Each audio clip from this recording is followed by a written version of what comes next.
Sadhanashri plotting and construction Buldhana शहरात plots, layout, घर, row house, flat आणि कॉम्प्लेक्स विक्रीसाठी उपलब्ध आहेत. बुकिंग सुरू आहेत.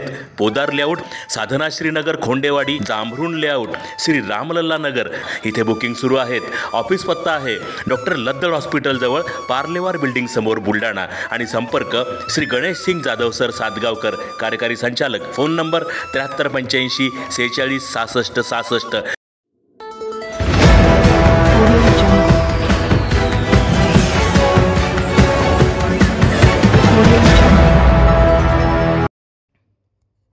अतिक्रमणधारकांचा बुलढाणा ते मुंबई मंत्रालय लॉंग मार्च.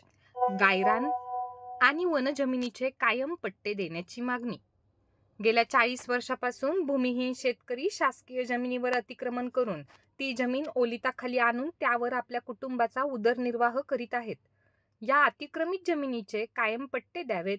मुख्यमंत्री सौर कृषी वाहिनी अंतर्गत सौर ऊर्जा प्रकल्प अतिक्रमित जागेवर उभारला जात आहेत, ते थांबवण्यात यावे.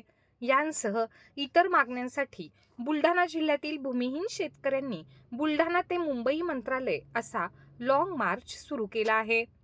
सरकारने मागण्या मान्य न केल्यास तीव्र स्वरूपाच्या आंदोलनाचा इशाराही देण्यात आला आहे.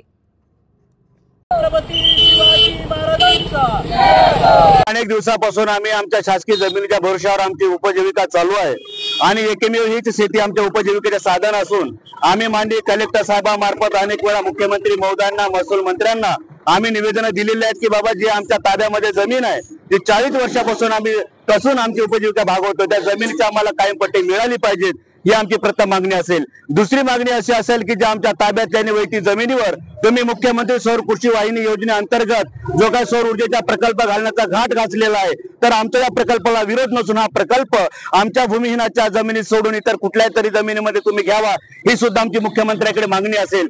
तिसरी मागणी अशी असेल की अकोला जिल्ह्यातील या ठिकाणी बरेचसे आंदोलक या ठिकाणी उपस्थित आहेत. अकोला जिल्ह्यातील आमच्या पाटील यांच्या शेतामध्ये उभा असलेल्या कांद्यामध्ये कुठलाही नोटीस न देता, कुठली पूर्वसूचना न देता त्यांच्या पिकामध्ये त्यांनी डोजर घातलेला आहे, पीक उद्ध्वस्त केलेले आहे. त्यांना सुद्धा त्या पिकाची नुकसान भरपाई मिळावी व ती शेती त्यांना कायम कसण्यासाठी मिळावी, अशी सुद्धा आमची मागणी असेल.